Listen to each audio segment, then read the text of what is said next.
There's no introduction needed. Let's get into it.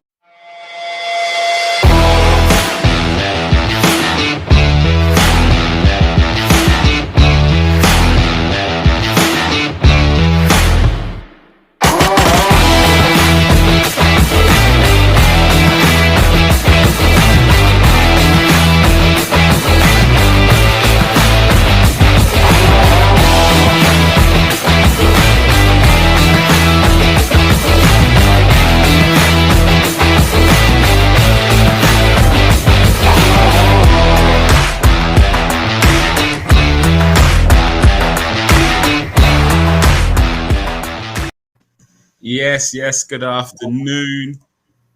It's the day after the game before. It's some big smiles on the panel. I'm joined by none other than Gunner King, Gunner Lex, and Rob Holding's biggest advocate, Mr. Silver Fox. How we all doing? Everyone all good and happy? You already know. So let's get into it. Obviously, it's coming a day late. I think we were all too busy celebrating to do a reaction. No, it was getting bank holiday weekend. Everyone's got families, so everyone was quite busy yesterday. But we jumped on today to do the reaction to the Arsenal-West Ham game. Very tricky fixture. When you saw West Ham's lineup and Arsenal's lineup, and we come into Arsenal's next, what did you saw West Ham's lineup? It looked like they was taking this game serious. They did rest a few, but them boys were on the bench ready to come on as well. So was you surprised at West Ham's lineup? Did you think they was going to rest more players or? Well, if you look at the game against Chelsea, they rested more players. It seemed like they did. And Craig Dawson, I think was a big miss for them in getting sent off. Yeah. But in him, you've had a centre-back who's got more of a run of games. Than what Zuma has, who's recently returning from injury. Against Chelsea, they didn't start Rice. Yeah. People thought they would sneak that in and I wouldn't notice. So I think we can all agree that he is one of their best players, if not their best player. He is their best player, yeah. So, no doubt, I was worried. I was actually, excuse my French, I was shitting bricks because in Bowen, in Ben Rama, they've got some very dangerous players going forward as well. And Bowen got on the score sheet, so he's proved his worth. In fact, he's got nothing to prove to anyone. He's as far as I'm concerned. He's had an excellent season. I think, any club would be lucky to have this player, man. I really enjoy watching him. So look, they respected us. They took us seriously, and they went to win. And I've never had beef with West Ham.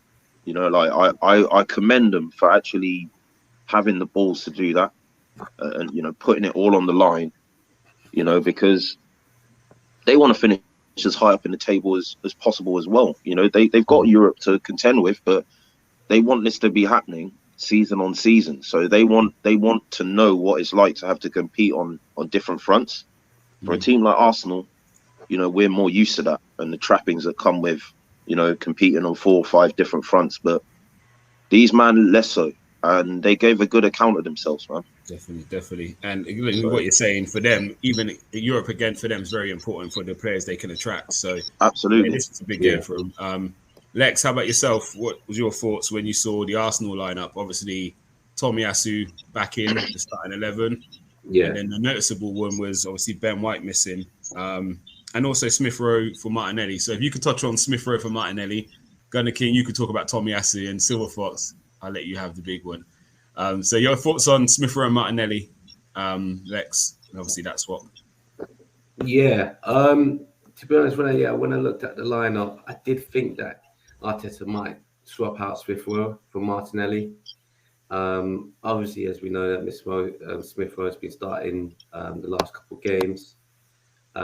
Played well against Chelsea, but against United, he was a little bit more quiet. And I thought the way that this game was set up, especially West Ham playing in the midweek, and the injury issues that they had, I thought that this game was a little bit more suited for Martinelli.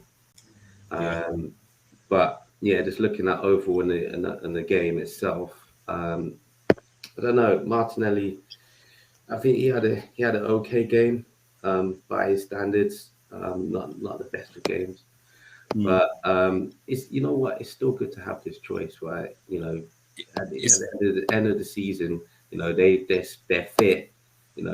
I'm sure most of us thought that throughout the season Martinelli might have had some injury issues. So it's kind of good, if you look at it, just kind of rotating that at the moment, because as you know, we've got big vital games coming up, and we need those 3 points. Yeah, no, just chip in on one thing on that as well. 1 second. I think that's the one position where I feel we have the correct cover, so none of us really complain who starts out of Smith Rowe and Martinelli. It's 1 week if it's Smith Rowe, 1 week is Martinelli. Again, like you said, I think Smith Rowe is very good against Chelsea. Didn't have his best game against United, so it's a quick, easy swap, and yeah, no one's really too fussed about it. I think as well, like with Lex mentioning Smith Rowe starting against Chelsea, with them using a 5 system with wing backs, but I think they started Azpilicueta on. They didn't start James, did they? No, James played right centre back. Yeah. So him later on. So in essence, I think Martinelli gets space there because there's no extra winger to track back and obviously like keep an eye on. If you look at Martinelli and his pressing numbers, he's big on that. So I think tactically the switch worked because Fredericks is a right back that likes to get forward, and then obviously on the other side they've got further forward they got Bowen, and you need whoever's playing in that position to pick them up, and I think that's what Martinelli does very well. So it's good, as you're saying, to have this choice, in an area that's got good cover, where you can like almost SWOT analyze who you're playing against and see who's better suited for that particular matchup, especially with them both having like history of like having problems with injury, so like just to kind of keep them fresh but get them game time so they're still developing but not at the detriment of overplaying them. Yeah. I want to see that on the other side next season with Saka as well. And I think what Lex is saying is correct. I don't think Martinelli's had a big injury this year. No, so that's come from being able to rotate and keep him fresh, and same with Smith Rowe. So yeah, it's more like you say, more to see, and we need that in other positions. But Gunnar King, we're going to come to Tomiyasu. I know people have been calling him for a few weeks. I've been one to say just let him come in when he's ready. Don't force him. I know you were quite similar because we saw what happened to Partey last year when we forced him back against Tottenham and he broke down again. Got a good same with Tomiyasu happened as well. Yeah, this year. Yeah. So he came back in this. Obviously, he played the last game. He got 10-15 minutes, say. But he started this game. How happy was you to see him back in the 11? And did he show what we've been missing? Even though we've had a good run with Cedric in, Cedric has been quite good. But did you noticeably see a difference with Tomiyasu playing? Yeah, I mean, for me, look, Tomiyasu, Odegaard and Ramsdale have been our most important signings. I think up until Ramsdale got injured, I would have unequivocally said Ramsdale was the most important of the three. But what Tomiyasu brings, I mean, we did some early season breakdown shows, on your program, where we showed our system being asymmetric, not linear. The left fullback being much better at getting forward, having much less defensive capability, so therefore being shackled of them. I mean, released of the shackles of defensive duty. Sorry, by being allowed to bomb forward. With Tomiyasu tucking in to become a third centre back and just giving Tavares or Tierney that license to get forward. The importance of Tomiyasu in particular doing that is his natural position is as a centre back. That's where he came of age. That's his bread and butter. That's where he's played as a youth player, predominantly, and for Japan as well. So that ability to do that with the right back doesn't really exist with Cedric. I mean, I'm not saying Cedric's terrible defensively, but he doesn't have the acumen or the capabilities of a natural centre back at all. At all. So when Tomiyasu's not there, that ability to allow the left-sided fullback to get forward more is diminished, because it has to stay more symmetrical. It has to stay more as a flat back four, because if that guy gets caught out, Cedric's not going to tuck in. Or even if he does tuck in, he's not going to be as effective as Tomiyasu. So against West Ham, with the wide players that they've got, Ben Rama likes to interchange as well with who the wide players are. With Bowen kind of bombing forward into spaces. Like, it's massively important, man. And I think for his first full 90 back, he gave a good account of himself, and he's going to be so crucial in the 4 remaining games to come, especially that North London derby, where it'll be Son that he'll be tasked with. We saw Tomiyasu, obviously, we saw he did come off, but Arteta's come out and said that it's obviously nothing major. His first game back, so it looked like cramp, to be fair, and that was going to happen. He's been out for quite a long time, so 70 minutes at that intensity, he will cramp up. So now, again, that's why it was about approach with caution with Tomiyasu, not just throwing him in a few weeks ago, because that could be a lot worse. So before we get to the comments, we had one other change to the starting 11. Oh, sorry, Lex, you going to say something? Yeah, I was going to just say, I guess obviously moving long term, I still think we definitely need a good backup solution for Tomiyasu, and someone that I think is a little bit different in the sense that can push on forward. Obviously he's got the defensive capabilities, because number one, you got to defend first, but someone that can push on forward, because I think that could bring that game out of Tomiyasu, because I think that's the one thing as well that I've always been said from the start is if you add that game, because if you look at other 4 kind of wing backs like Reece James, Trent, they've got that to the game, and you can see the difference. Like, teams kind of have to drop back because they've got the fullbacks bombing on and can do that delivery. The thing is, he's no slouch on the ball, and he's very capable with both his feet. Yeah. And I think he does get those balls into the box. I just think when he's looking to hit Lacazette or Nketiah as a target, I don't think that's helping his case to look like for his contributions going forward to be more telling. Now, I'm not saying that he's as good as anyone on his day going forward. That's not what I'm saying at all. I'm just saying I think he can add value going forward, definitely. But he's always going to be, as you say, like a more defensive-minded fullback. You look at Trent. I get angry when I hear people say he can't defend. I just think that's a very washed narrative. If you play with Liverpool's high line, of course there's going to be space in behind him. But obviously, looking at Trent, he is more telling going forward. Fullbacks are always going to be invariably weighted one way or the other.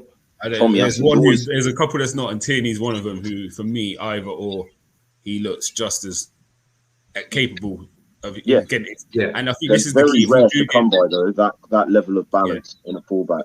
But I think what the key is, and I think the key is, we know Tomiyasu is more defensively astute, so it gives Tierney more license. But like Lex said, if we can get a right back who can do the other side, Tierney equally could sit in as the free. So now it's a guessing game, and teams are lining up against you. Yeah. Mm-hmm. Until they see the lineup, they don't know if we're going to be looking to play more on our right or more on our left. And these are the great options that you see when you play City. Like, all of a sudden, Cancelo is right back. Next week, he's left back. Yeah. Then they've got Nathan Ake left back. Do you know what I mean? It's so hard to kind of tell what you're going to get before the game starts. So, yeah, I think I agree. I do. I think Cedric's had a good season, but again, the nature of not standing still, I would say yes, this upgrade on the right backup Absolutely, position. Yeah. Definitely, 100%. It's about not this I'm trying to get rid of a lot of sentiment this year. So even if people have done well, it's actually there's better out there. We need to keep moving because all the other teams are going to keep moving. I expect United to be better next year. Who knows what Spurs are going to do? think in the Leicester, past we've stood still with players like that off the basis of one That's it. season as well. yeah, You know, like or half a season or 10 games. Do you know what I mean? So it's about moving forward. But let's get into the big issue, the big talking point. My guy's been waiting all season for this, maybe 2 years he's been waiting for this. Put some respect on the big guy's name, Mr. Holding's advocate. Come in and take it away. So we obviously lineup come out. There was no Ben White. Almost forgot his name because Holding was so good. He made me forget his name. Let me tell you what actually happened. Okay, Arteta sat there in the dressing room. He's gone, oh, without Ben White, he's got a tight entry. We can't play him. We can't play him. He's burst in there. He's gone in to quote Bonnie Tyler. I need a hero. I'm holding out for a hero. For the morning light, he's got to be sure. He's got to be sure. He's got to be soon, and he's got to be larger than life. And he's exactly what he was. Yesterday, we saw Robert Walter Samuel Holding. he was immense yesterday. And Not listen, just for his goal, like his defensive contributions were just off the chart, man. Yeah, Block yeah. after block, like yeah, and there's an important block as well after the goal where he threw his body at it. And this is the thing about Holding. And I've seen this. I saw it all last season, but people finally seen it now. I think all it takes is him to be out the side for a long time, him to come back in for 90 minutes to see what he actually does. And I heard a little apology on a WhatsApp group yesterday, King. Can you repeat it for us? Huh? did. He did. Listen, It's loving it. I'm loving what he contributes. Like in this season, he's been a big part of it when he's come on to shut out games, and obviously yesterday in a full 90 he did very well. But I'm going to revert to what Gumza just said a minute ago. Ooh, like, no. That sentiment still stands for me. Ooh. Ooh. Sorry, man. After all the I can explain it more fully, but I have explained it before, innit? But Hey. for me, I just think he's got 2 years on his contract. Play it. He does. Hold on. Play it. Holding stays. He stays. Everyone. Yeah. Everyone just yeah. Tony, he's owed an apology. Holding stays. Holding for president. Get him the statue already. Yeah. Let's do this. Come on, you fucking gunners. Come on. See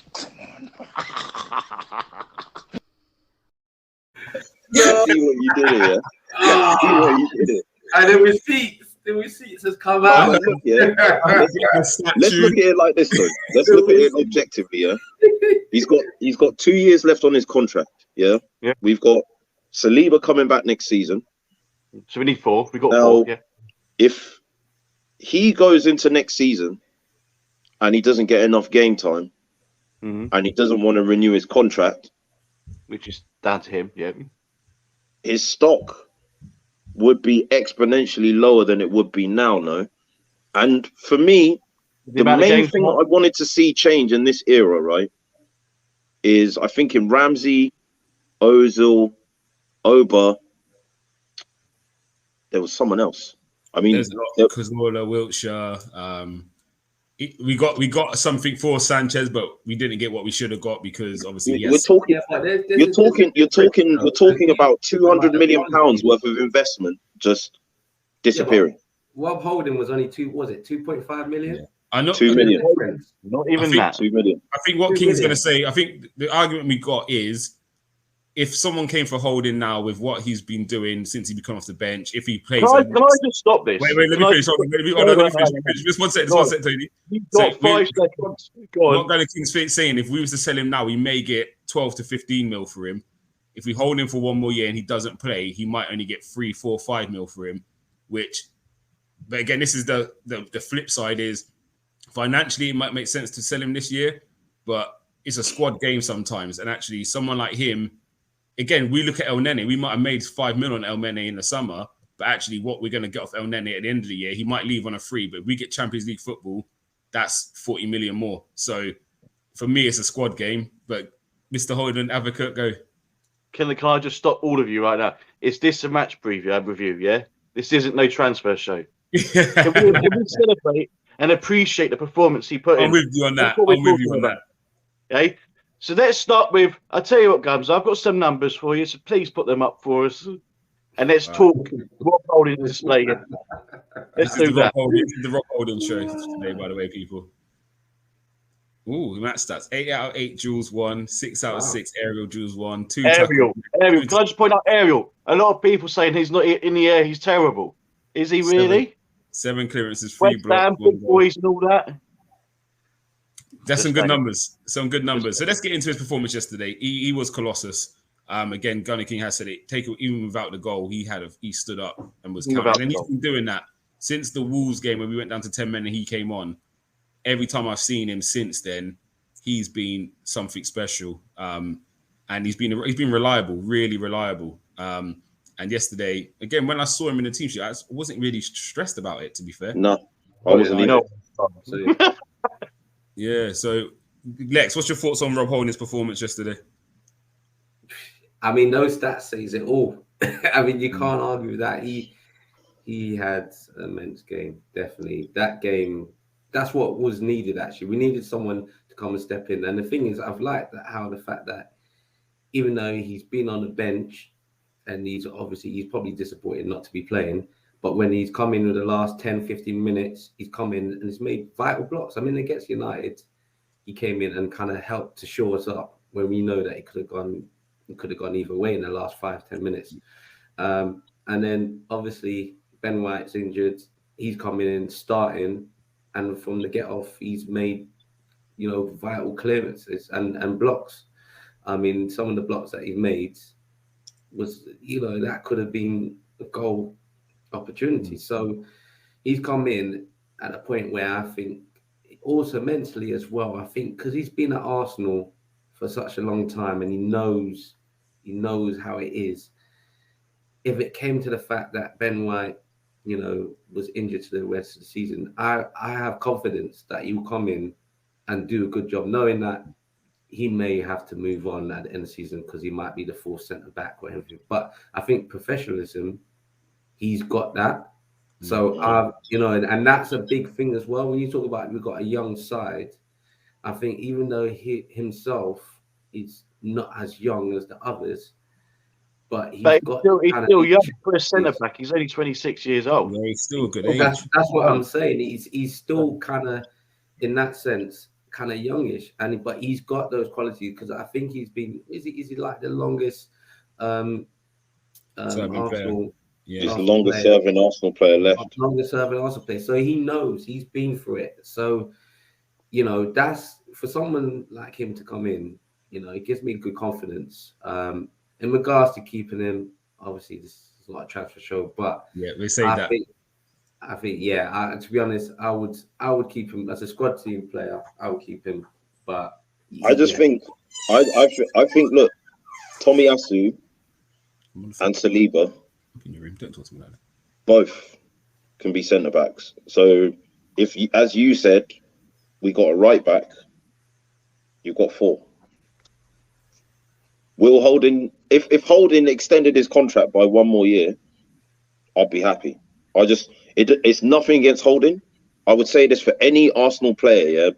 The amount of embarrassment there is, yeah, when I know he only cost 2 million, right? But when you've got players leaving for free, that to me just smacks of a poorly run football club. And for too long, Arsenal have had that. So my thing with Holding staying would be, can we get a year extension out of him at the very least?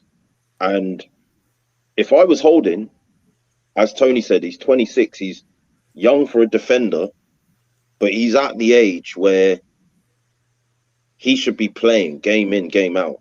Like with these 4 options, is he going to do that? That's great. And I understand what you're saying. I completely get it. What about his performance? This is the review. His performance was excellent. Do you know what I mean? Like I know he's got that in him. Do you know what I'm saying? Like I think you remember last season when we did the reviews, I was advocating him with you as one of, I think last season, he was probably one of our better centre backs. United defender, him and Maguire. I mean, well, yeah, Still now, He was definitely one of our better centre backs. But listen, like if James is on this show, the one that he always brings up is Ainsley Maitland-Niles. You know, he was excellent in that FA Cup run. We got offered 25 million from Wolves, didn't take it. What has he contributed since? Do you know what I mean? Like, for the sake of that 25 million, that could have been. I mean, look, we got to remember this is the football team that sold Joe Willock for 25 million, added 5 million to it, and bought Odegaard. There's like a massive uplift in quality for that extra 5 million.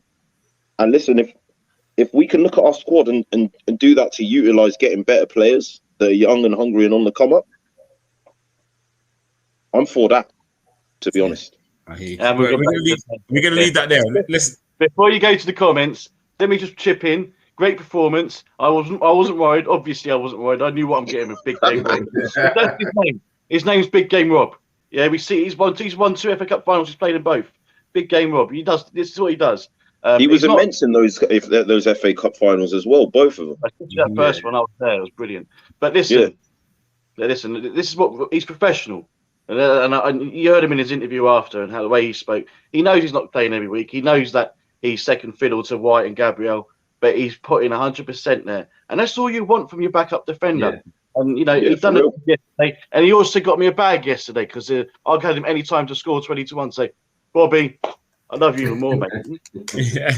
Bless him. And I think that's the important side, and that's where your squad's important. Them players who know they're not going to play week in, week out, but they come in and still deliver solid performances. And that's the argument of, do you keep Rob Holding and El Nene for me? Because you can bring in better players, but they might not be happy for 20 games a season. So now you've got to juggle that. So if Ben White and Gabriel are shining lights, who's happy to sit their third choice or fourth choice? So that is where you might have an argument to say, if he does extend for an extra year, you keep him because he knows his role. We've seen it with El Nene. Do you know what I mean? He wasn't even looked at since he's come back from Cup of Nations, and now he could be one to help secure this top four. Is different. What turnaround that's been since Emery left? Because do you remember the year before, El Nene got the whole blame for us not getting top four that season? He played 3 games, and all the fans blamed him because we lost 2 of those games. So what a turnaround that's been for him. So let's going to get to the comments anyway, because it is very busy in there. And time is getting on. So we've got Mondays in the building. And yeah, fair play to Monday. Take about Arsenal and Paxton Road. Another great result, a step closer to a remarkable finish this season. We're not done yet, but hopefully, do you know what I mean? We can get over the line.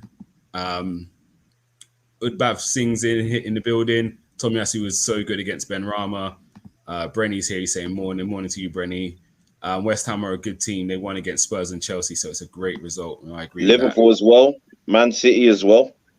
Yeah, and they're not whipping boys, West Ham. They are a very strong team. Mondy's seen something. You notice how Gunnar King's sitting upright today, usually laying down, sleeping, rise and shine. Somewhat reminiscent of his team this whole season. I'm a believer in the Rob Holding advocate. Sleeping on the job. Defo has a foresight into a player, unlike Gunnar King, who trashed Odegaard. Don't bite. He's trying to draw you out, but just ignore him. Listen, King was just underwhelmed, was like most of us, but he's proven us strong, and as a fan, that's all you want.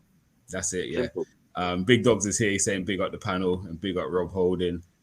And Big Dogs has said the attack wasn't great yesterday, but Eddie played well again. Let's touch on Eddie before we get to the rest of the comments. First half, I think, struggled to get into the game a bit. This is my personal opinion. You all know how I feel about Eddie. I do think there's a good player in there. Whether he's good enough to be a Premier League starter every week. But second half, he did look like he carried a bit of a threat in him. And what I like about Eddie is he creates shooting opportunities from nothing. Yeah, he got on the shoulder about 3 or 4 times, got in, inside, created half a yard, and he's forced 2 good saves from Fabianski and 1 he put wide. So it's, I haven't seen enough of that. The only thing I would question is, as well as he's done all that, and he did that against Chelsea, sometimes it's decision making. So where he kept going for the curler at the far post, there could have been an opportunity at the end where he could just went for the inside. I reckon he would have scored. Yeah. I think he could have narrowed in on goal a bit more as well. because he had a lot of space to run into. I think he went for finesse in those situations, like where he wasn't really being bore down on by another centre back. No one was near him. But look, at the end of the day, his performance yesterday was excellent, in my opinion. Like, you know, I think he, like, I've need to find the infographic. I should have sent it before the show. He was like, first for shots, he was second for tackles made. Second highest. Yeah. It's nuts, bro. Like, I'm like, what? Like, this guy's pressing like a monster as well. You know, like pressing high up the pitch, basically pinning. That's what Arteta has really relied on this season, is getting the ball high up the pitch, turning over possession, and catching teams off guard before they regain their defensive shape. And yeah, like, that's why Arteta loves him. That's what he loves him, like his own son. Yeah, it's why I like Lacazette, you know, because Lacazette, that's one thing you can always rely on with Lacazette, is wanting the ball and showing for it, you know, when defenders are trying to pass the ball out. But listen, his whole game yesterday, Nketiah's, the only thing lacked was a goal. But it wasn't for want of trying, you know, like, you forced 2 very good saves from a very good goalkeeper. And that third one that he curved just wide, that wasn't easy to execute. You go back some previous games, he's hit the bar, and previous games he's hit the post, and he's getting very close. And actually, and he's a young striker who hasn't played much minutes at this level, so you never know. Like, it's margins, isn't it? But what I do like, we spoke about before, is we struggled to create chances with Aubameyang up front. Like, he really wasn't getting much joy. And actually, with Nketiah now, he's starting to create his own chances as well as getting fed. And we know if we get the ball into in the box, he will score. But he's now starting to create a bit more chances outside the box. He's winning headers in the box, and he's showing his all-round game actually is improving. And he is quite quick. He's rapid if you watch him move. And even just taking the pressure off, there's one moment, I think it was like 90th minute or 88th minute, he picked up the ball, drove past one, drew a foul, and that just relieved me. And after that, I said, we're winning this game now. Like, I was nervous up to that point because we couldn't get the ball. And it was like, he just done enough. And again, Lacazette didn't touch the pitch yesterday. That shot that you missed, do you know what I like about it?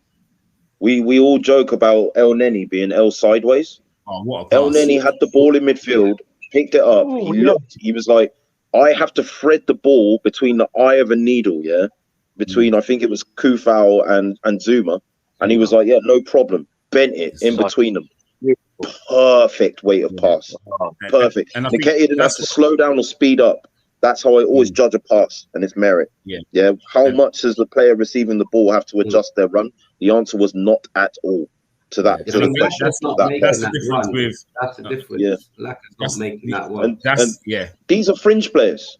You know, like, you know, I felt the same about Nketiah for consistency as I have about Holding. You know, like, and the same about El Neni as I have about Holding. So I'm consistent. I'm not. There's no, like, I'm not singling out any player for what I'm saying here, but it's great to see that these players, like, in spite of knowing they're on the fringes, are still playing for the badge. And I don't want to look back and cry over spilt milk, right? But what a difference El Neni playing in those 3 games that we lost back to back could have been. Yeah, 100%. But King, Arteta's still my man, but he got that wrong. He did get that wrong. You think that's a praise to Arteta? The fact that he's got these fringe players coming in at the vital moment of the season where there's been injuries, and they're performing. They're not like, you know, hiding behind.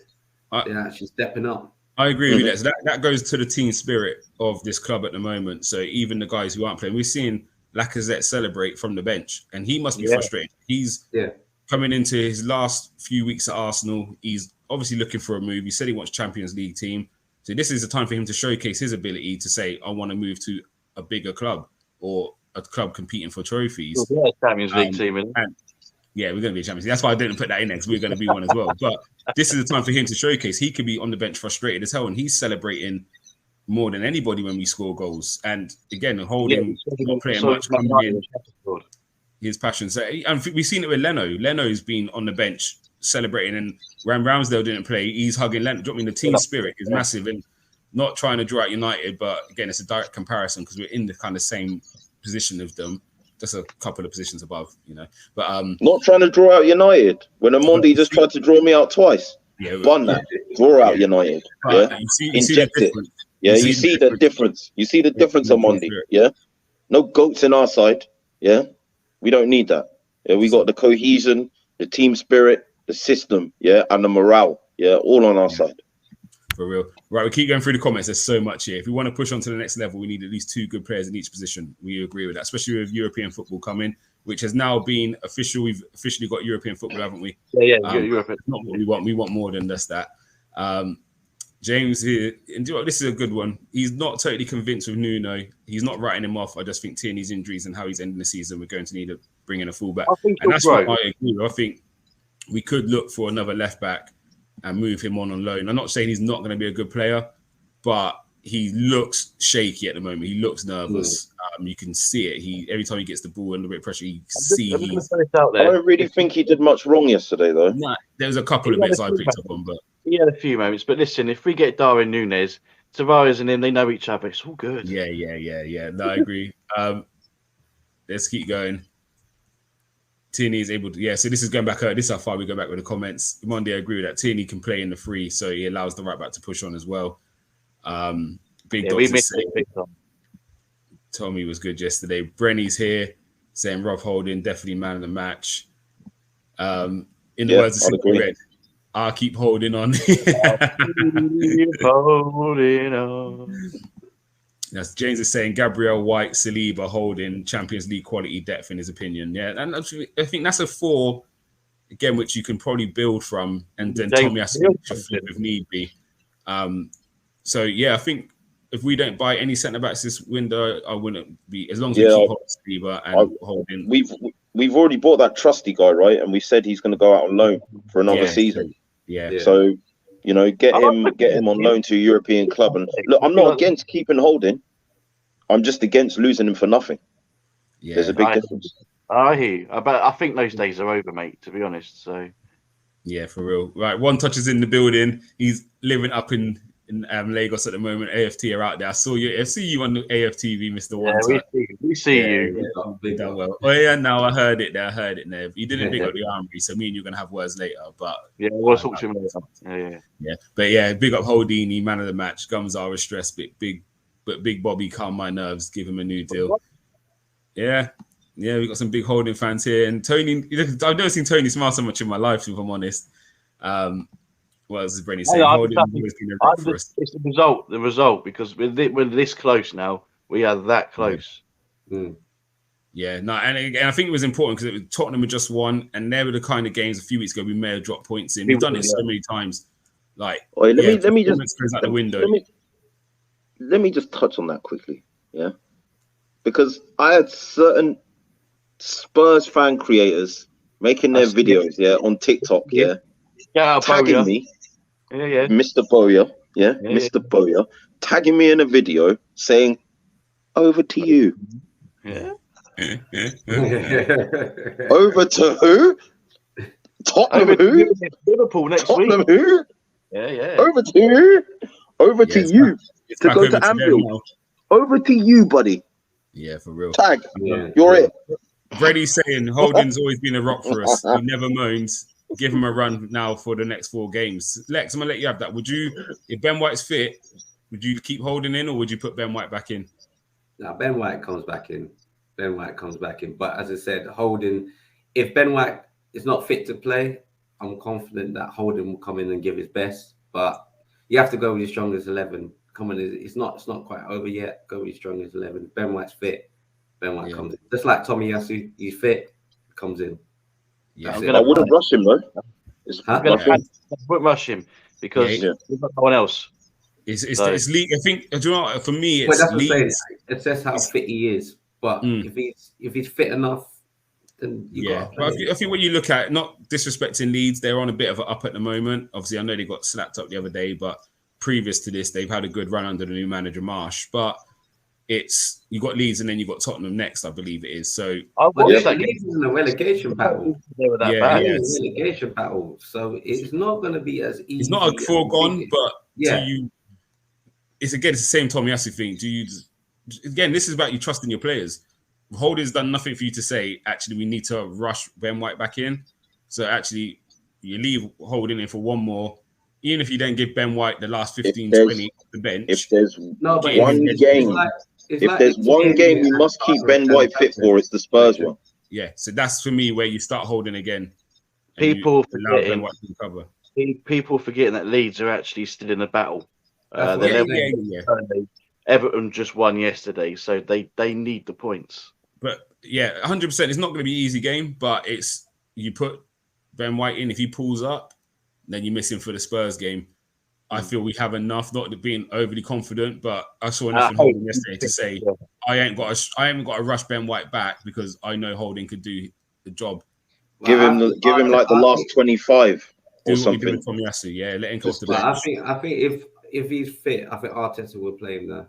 I think he's definitely playing there for the whole time. Will tell. We've got to win, yeah. I get that. So we got here. I think Eddie's performance is going a bit under the radar. Kept the defenders on their toes with those runs in the second half. And I like him as well. When he picks up the ball, he drives at the centre backs, don't he? Like he tries to create things. He did it against Chelsea and achieved there nearly against Super. So this is what we want to see from our strikers. But Lacazette, he does all the grinding, gets stuck in, but in terms of pace, Eddie's just a lot quicker. Yeah. So one touch is saying Eddie is perfect for Newcastle, Brighton, or Southampton, not Arsenal. I'm enjoying this farewell tour. Yeah. Who knows what's going to happen for a bit. Again, let's just enjoy it for now. Let's just enjoy what he's doing. And I think a bit like Willock and those guys, if they do move on, you wish them well. And again, I always look at Newcastle results to see how Willock's getting on. And I do it with a lot of the Arsenal boys who are left. But do you know what? Someone like Eddie, if he can fire us into top 4 and he leaves, fair play. If he stays, but obviously knows his role is going to be second or third choice, then I think he's shown me enough in these last few games I wouldn't be angry either way, if you know what I mean. Same. But I understand his desire to want to play at his age. Of course. Big Dog's a bit nervous this weekend. I don't like playing teams who have something to play for, such as Leeds. Ubdav saying Leeds is going to be a tough game. They are fighting for survival. It's at home, right? Yeah, it's at home. Yeah. Bless James. That new James, you win around the stadium, that should pump up the team. Yeah. Bless James. It's mad, but honestly, because I'm 22, he's showing he's a youngster, and I didn't get to see the Invincibles in person, but this is the most excited I think I've been as an Arsenal fan. Well, you've missed some good times, James. I'll be honest, but the feeling we're getting at the moment, I'm getting a good vibe back as well. Listen, man, I'm going to say again, when I went to that Wolves game and Lacazette smacked that last-minute winner, that's the first time I felt Highbury energy in the Emirates Stadium. I can only begin to imagine what it's been like since in the Emirates, because I'm yet to go again since. I'm in two worlds as to whether to go for the last game of the season against Everton, although my plan was to go watch Barcelona play that day as well, versus Villarreal. Where's your lower son? So I don't know what to do, but what I will say is... You go Barca. You go Barca, bro. You're going to go their man instead of... Nah. You go Spain, mate. You're picking the weather. You give me the tickets. I'll take your place at Everton and Arsenal happily, mate. The weather amongst other things, yeah? The Spanish senoritas. But right, guys, we're going to get on to player points, scores. Whatever, my head's gone. But we're going to do that before we wrap up. So we're going to run through each player. You get one person will answer. We're just going to rattle through this quickly. Aaron Ramsdale, Big Lex, what are you saying? Saying a 7. He made some good saves, especially that save from Declan Rice. Because I think that was just after we scored, isn't it? But yeah, I think it was a little bit rash on that.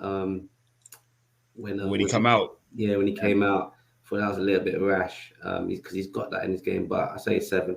Give it a 7 for him. Yeah, fair enough. I agree. I just can't argue with that. Right back, Tomiyasu, Gunnar King. 7. Yeah. Good. I think it's a big game to come back into. Big, massive game. Like, look, it's a London derby, for goodness sake. And West Ham are always up for him. Always up for him. I remember the 3-3 there last season when they went 3-0 up in like 20, 30 minutes or something like that, So big game to come back into. you know, a big game player in Bojan and Ben Rama to have to pick up.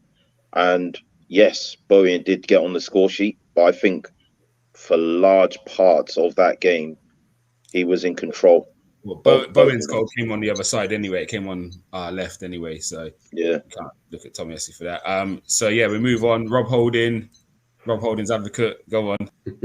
Oh, the thing is, I think you already know, but what I'm going to put into account is the fact that he didn't know he was probably playing for a few hours before the game started. I know. I heard they said Ben White's been injured since after the last game. He's hamstring. Yeah, after the game, last game, his hamstring was tight. So yeah, trained.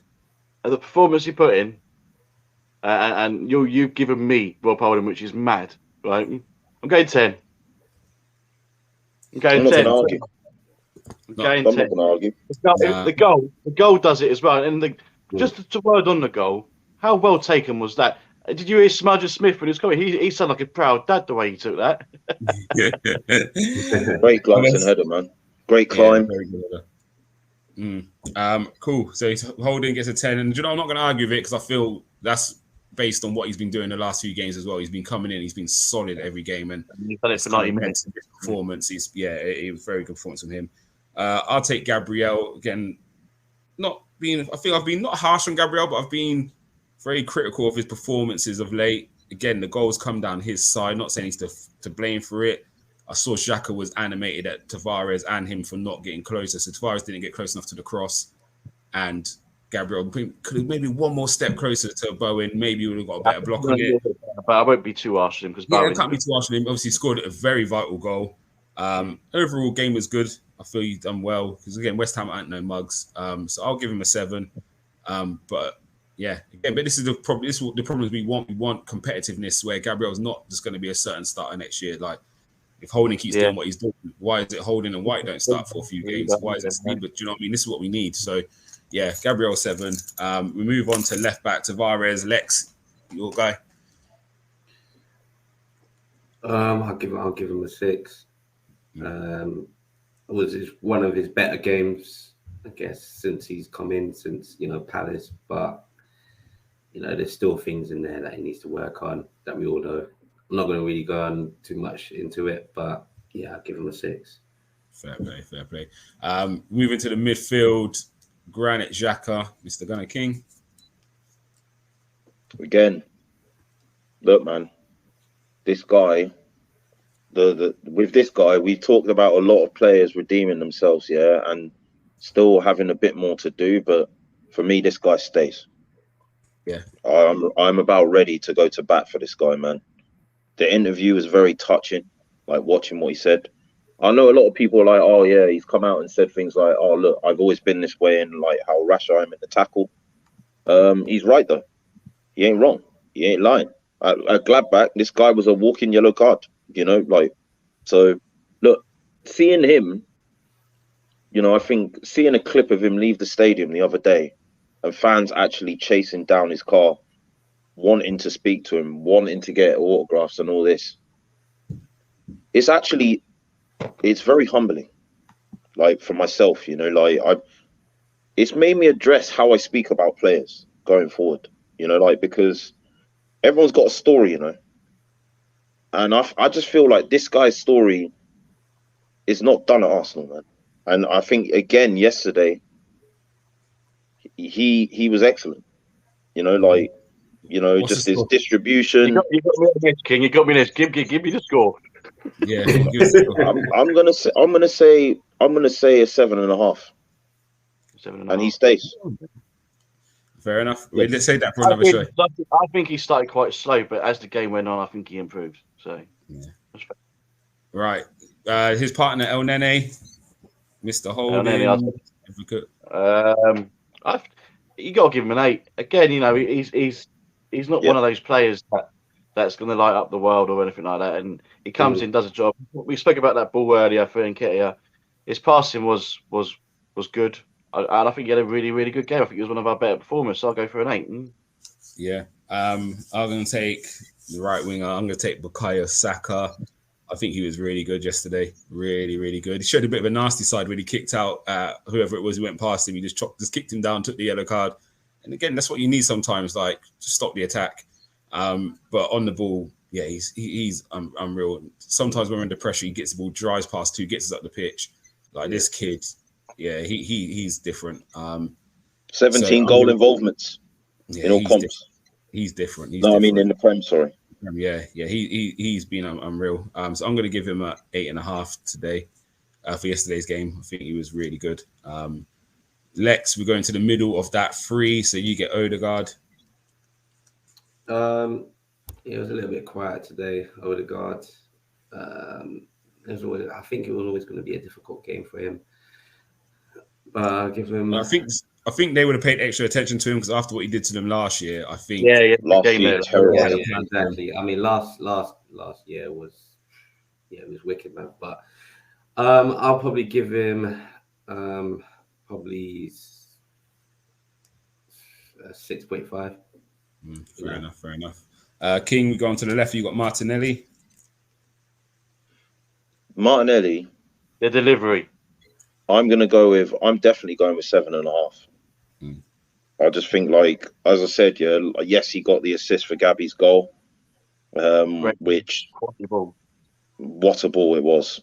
Perfect pass over the top. But again, I just feel like enough isn't said about what this guy does off the ball, both with his movements, like in and around the box, which if he doesn't get the ball, occupies other defenders and creates space for other players. But when we don't have the ball and we're looking to regain it and the defenders behind him are looking to regain their shape, he's the one putting players under pressure. And I think Nketiah's effort in that area helps him it gives someone else, like who can engage the press with him. I just think, 7.5. Watching this guy play this season has been immense. I can't wait to see how his game develops in the seasons to come. For real. Right. Silver Fox, Eddie.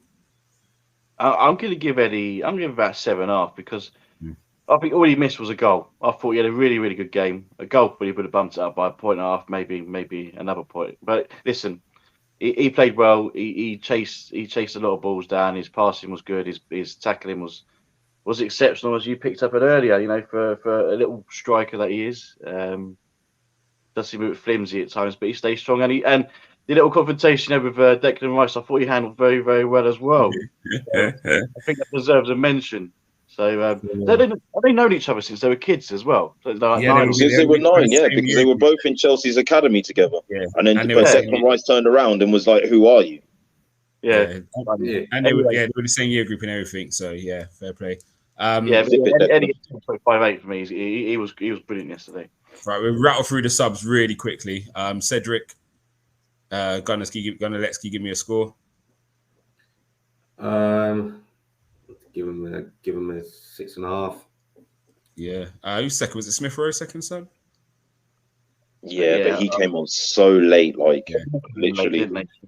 Yeah, and then so we give him a 6, and we give Sambi a 6 as well. They didn't really have much time. Yeah. Thoughts on Arteta, Silver Fox? I'll tell you.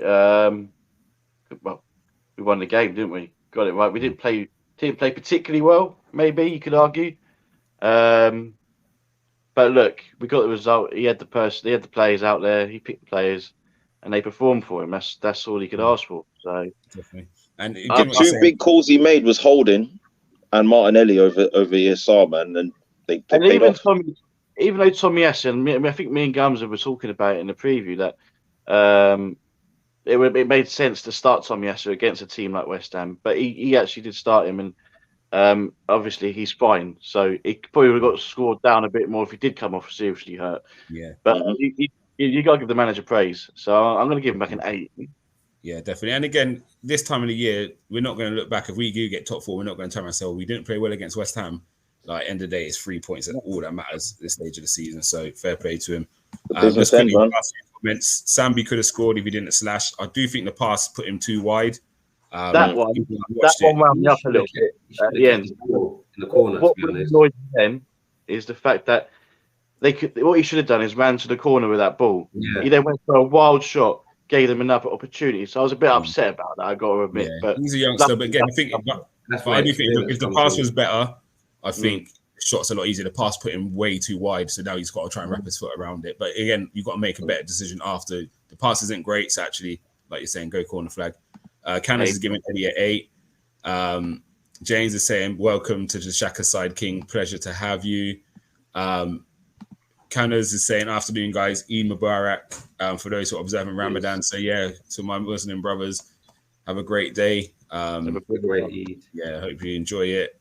And just on the last thing, I think this is the best way to finish the show.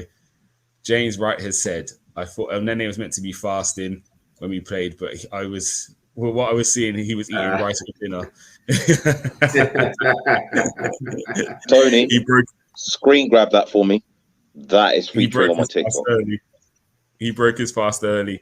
But on that note, guys, we're gonna get going because we're here way too late. Can I just say one last thing? If it's quick. Big up Paxton Road. I'm going to leave you to that because I'm still sitting here on my fence, but I'm just being nice and quiet, nice and patient, just one game at a time, like Nigel taught me. But I can smell it. I can taste it. I can almost feel it. We're almost there. Not saying it. But guys, it's been a pleasure as always. I'll see you all over during the week. Yeah, Spurs, it's over to you. Here we go.